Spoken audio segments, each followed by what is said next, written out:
E é de análise que a gente vai precisar agora, viu, Reinaldo? Porque o ex-governador Romeu Zema, que é candidato do Novo à presidência, ele já sabe por onde vai começar caso ele se eleja presidente. Uma reforma do Supremo. Segundo ele disse, vai estabelecer o seguinte: idade mínima de 60 anos, mandato para os ministros, proibição de decisões liminares, abertura automática de processo de impeachment e também disse que 2 ministros têm que sair de lá para cadeia. Um bom começo, né, Reinaldo? Excelente começo. Excelente começo, até porque, como é o Zema é tão bom de análise da Constituição e tal, como ele é para conjugar verbos. Ou então o conhecimento que ele tem da literatura mineira, né? Teve a ousadia de perguntar quem era Adélia Prado. É apenas a maior poeta do Brasil, de Minas, veja você, né? De Divinópolis. Mas, sei lá, ele estava muito ocupado vendendo coisas e elevando a dívida pública de Minas de 104 bilhões para 182 bilhões no curso de 7 anos e pouco, e ele não teve tempo de aprender determinadas coisas. Nem teve tempo de aprender, por exemplo, que isso que ele está prometendo só pode ser feito via PEC, não é? Porque isso está constitucionalmente regulado, artigo 101 da Constituição. Né? Coisas que ele está falando aí sobre o funcionamento do Supremo, aí artigo 96 da Constituição, que na verdade garante que regimento interno de tribunal tem força de lei. Né? Então tem coisa que diz respeito ao regimento interno do Supremo, tem coisa que diz respeito à PEC, e isso não depende da vontade do presidente da República. Ele não será eleito, né? Ele não vai para o segundo turno, ele tem um desempenho ridículo, na verdade, no primeiro turno. O que ele serve, ele hoje é um bufão, né? Ele só poderia ser um bufão divertido, mas é aquele ignorante demais para ser divertido, e, portanto, o seu senso de ignorância não lhe permite também ter senso de ironia e portanto, graça, né? Quando ele fala, eu sinto assim, a imagem que até quando ele fala, tudo se apaga, tudo fica obscuro, tudo fica cinzento, né? Tudo fica mais burro à volta. Então ele não sabe, ele finge não saber de nada disso, e o papel dele hoje é ser um bufão que serve para fazer o Flávio parecer moderado. Então ele resolve se colocar à direita do próprio Flávio, porque isso aí é apenas parte da barbaridade que ele falou. Tem mais, né? O Janotinha de Minas, que acha que a vida dos outros é como a vida dele, a vida de herdeiro, né? Tem mais barbaridades. Bom, nada disso do que ele falou ele pode fazer por vontade do executivo. Eu lembro outra coisa ao senhor Romeu Zema. Né? Não existe nenhuma ação, não existe nada, nenhum ato do poder público que seja imune ao exame da própria justiça. E, portanto, tudo passaria pelo próprio Supremo. Mas aí nós vamos atropelar o Supremo, inclusive vamos prender 2. Ele também acha que ele pode chegar lá e prender. Ele é candidato a ditador, né? Mas ele não vai ser eleito. Ele está nesse papel, ele é o Padre Kelman que já governou um estado. É isso que ele é. Né? Ele está nessa eleição para ir para o campo do absurdo e assim colaborar com a extrema-direita. É isso. Né? E ontem nós falamos da possibilidade dele ser vice e tal. Acho que não, porque com esse... nós vamos ver, ele falou outras coisas aí, né? Que dificultariam, talvez, ele ser um vice do Flávio, porque levaria, veja você, né, do ponto de vista retórico, levaria a campanha do Flávio muito para a extrema-direita, né, porque ele tem outras ideias fascinantes. Vamos lá. Fascinantes e contraditórias, né? As outras ideias têm o quê? Anistia para golpistas, maioridade penal aos 16 anos, equiparação de facções a terrorismo e o fim da saidinha. Veja você, um sujeito que tem o desplante de propor anistia para golpista, e ele está pensando no Bolsonaro, claro, né, porque para os outros. Ele quer a maioridade penal aos 16 anos. Se a turma dele for pesquisar, mas também não adianta, eles não querem pesquisar nada. Né? A militância bucéfala não precisa de informação. Nas estimativas mais pessimistas, os crimes graves cometidos por menores não chegam a 3%. Não chegam a 3%. Né? Quando você fala da maioridade penal, essa maioridade penal, eu me referi a crimes graves, mandará para a cadeia adolescentes por crimes de menor gravidade que vão ficar junto com bandidos criados. Não é? Mas os presídios brasileiros, mais de 600 mil presos em condições miseráveis, mais da metade sem trânsito em julgado. Veja, nada disso para eles tem a menor importância. Isso é investimento no caos social, porque você vê que construção de presídios ele não falou. Você reparou? Não tem construção de presídios. Ele não está nem aí. E as condições em que vivem os presos no Brasil estão na raiz da criação das facções criminosas. São o alimento das facções criminosas.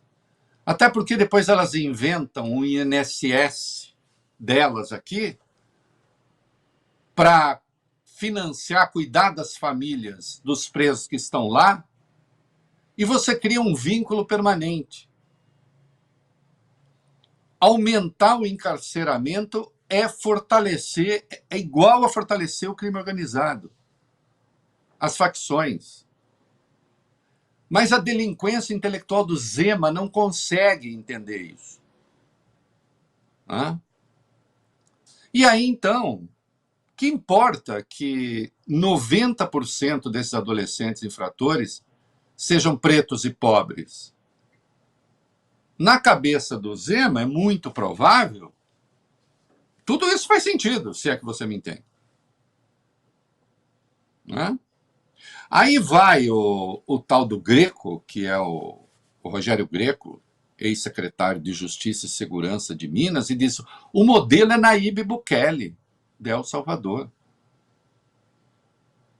Nayib Bukele, que virou um ditador de El Salvador, na prática. Né? Se a ditadura é consentida ou não por uma expressiva maioria não interessa, a ditadura continua. O fascismo teve apoio popular durante muito tempo, os fascismos europeus. Né? Agora, pega-se um modelo de um país que tem 6,5 milhões de habitantes, metade da população do Rio, né?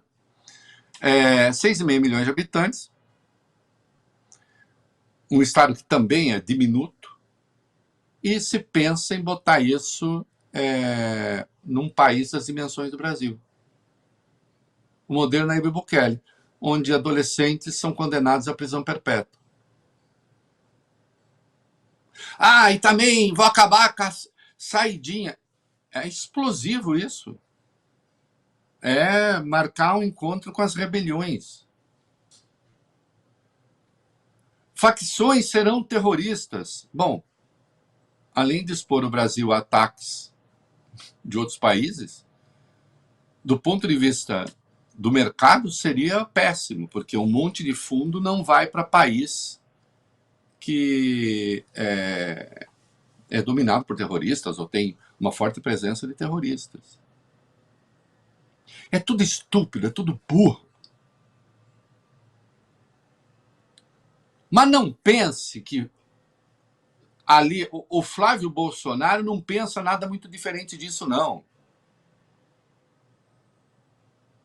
é que ele está na fase do Flavinho Blau Blau. Hã? Temos aí, governador de Minas. Ele é relevante porque foi governador de Minas. Como pensador, é irrelevante. E existe para estimular ódios na sociedade brasileira. Como a gente vai ver agora, porque ele também tem propostas na área econômica, Rafael, que são, olha, mas é um verdadeiro quadro de Rafael na sua perfeição. Vamos ver se é mesmo o quadro do Rafael. Olha, ele tem como propostas a privatização de todas as estatais, um severo corte de gastos, e aí vem agora a cerejinha do bolo, o fim do Bolsa Família para homens. Comecemos pelo fim do Bolsa Família para homens. Quer dizer, um bando de marmanjo fica recebendo Bolsa Família, o pai já recebia, agora o filho recebe, daqui a pouco é o neto que recebe, e eu ouvo vozes falando para acabar com Bolsa Família. É um bucéfalo, porque ele está mentindo. Estudo da FGV, 5 de dezembro de 2025, 60% das pessoas que recebiam Bolsa Família 10 anos antes já haviam deixado o programa. Ele está mentindo. A maior parte era adolescente em 2014, deixou o programa. No ano passado, 2 milhões de pessoas saíram. Eu trago aqui uma outra informação que eu desafio qualquer banana a provar que é mentira. Quem foi que multiplicou gravemente o número de pessoas que recebem a Bolsa Família? Jair Bolsonaro. Porque destruiu o CAD, o cadastro único dos beneficiários. E aí passou a ter um monte de beneficiário de família com uma pessoa só. E eles não interferiram por medo, por questão eleitoral. Quem teve que rearrumar o CAD, o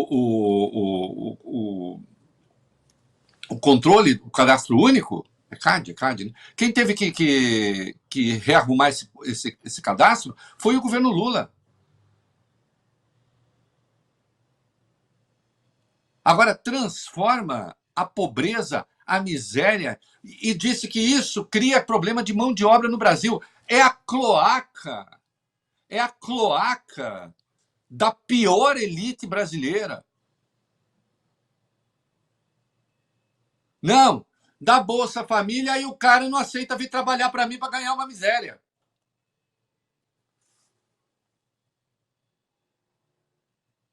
Na verdade, ver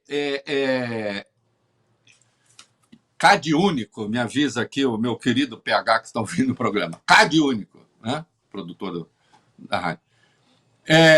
Então, ver a miséria e a assistência à miséria como um prejuízo para ele, que é um nababo.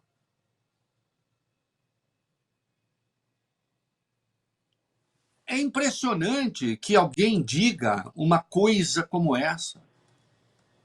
Né? Severo Corte de Gás, de onde? Quanto à privatização de todas as estatais, eu vou socorrer, quer dizer, eu não sou um coach de Constituição para governadores ignorantes, mas eu quero lembrar a este senhor que, inciso 19 do artigo 37 da Constituição, você precisa de autorização para criar estatais, autorização do Congresso, para criar estatais e empresas de economia mista. E por um conceito que forma as constituições, presta atenção, Zema, você não sabe o que é, mas vai procurar. Chama paralelismo das formas, bonitão. Se você precisa de autorização do Congresso para criar estatais e empresas de economia mista, você precisa de autorização do Congresso também para vendê-las. E aí tem um julgado do Supremo. Vai estudar, cara! Para de falar merda. Tem um julgado do Supremo dizendo que se a empresa ela é uma subsidiária da empresa mãe, que tem a finalidade tal, aí não precisa. Você pode vender. Se ela for uma mera subsidiária. Se ela for a empresa-mãe, aí ela entra no inciso 19 do artigo 37 e, portanto, ele não pode privatizar apenas por vontade. Né? A ignorância e a burrice devem ser doces ou não haveria tantos. Né?